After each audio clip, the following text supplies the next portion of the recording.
বন্ধুরা, শীতের দুপুরে গরম ভাতের সঙ্গে এই রকম পুঁটি মাছ দিয়ে চচ্চড়ি হলে এক থালা ভাত খেয়ে নেওয়া যায়। আজ আমি সবথেকে সহজভাবে পুঁটি মাছের চচ্চড়ি বানাবো। তাহলে বন্ধুরা, প্রথম থেকে শেষ পর্যন্ত ভিডিওটা দেখতে থাকুন, আশা করি সবার ভালো লাগবে। পুঁটি মাছের চচ্চড়ি বানানোর জন্য এখানে আমি 200 গ্রাম পুঁটি মাছ নিয়ে নিয়েছি। পুঁটি মাছগুলো আগে কেটে পরিষ্কার করে ধুয়ে নেব।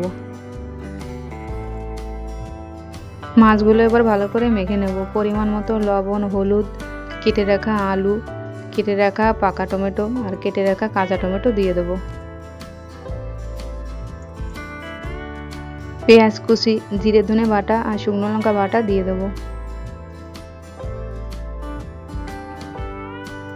তেজপাতা, কাঁচা লঙ্কা আর একটু সরিষার তেল দিয়ে সবকিছু ভালো করে মেখে নেব।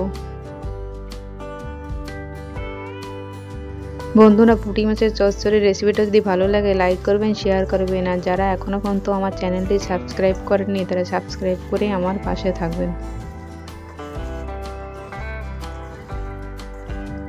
বন্ধুরা, বাড়িতে একবার এইভাবে পুঁটি মাছের চচ্চড়ি বানিয়ে দেখুন, ভীষণ টেস্টি হয় খেতে।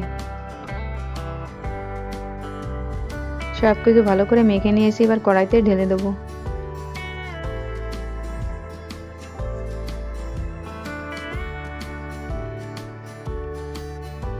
এবার সামান্য একটু জল দিয়ে দেবো।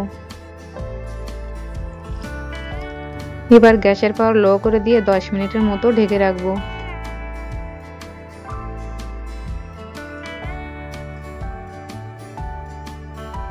বন্ধুরা, পুঁটি মাছের চচ্চড়ি 5 মিনিট হয়ে গেছে। এবার ঢাকনাটা তুলে হালকা করে একটু নেড়ে দেবো।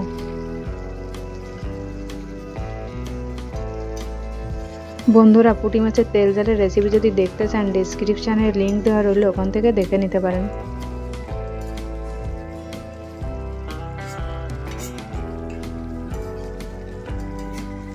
ভালো করে উল্টিয়ে পাল্টিয়ে নেড়ে নিয়েছি। এবার আরও 5 মিনিটের জন্য ঢেকে রাখবো।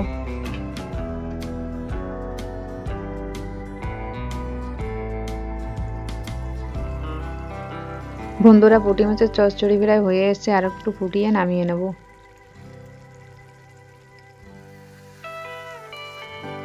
বন্ধুরা, কমেন্ট করে অবশ্যই জানাবেন রেসিপিটা আপনাদের কেমন লাগলো।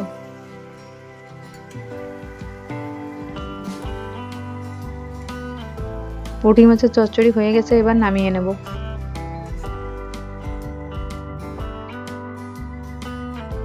পুঁটি মাছের চচ্চড়ির রেসিপিটা আশা করি সবার ভালো লেগেছে।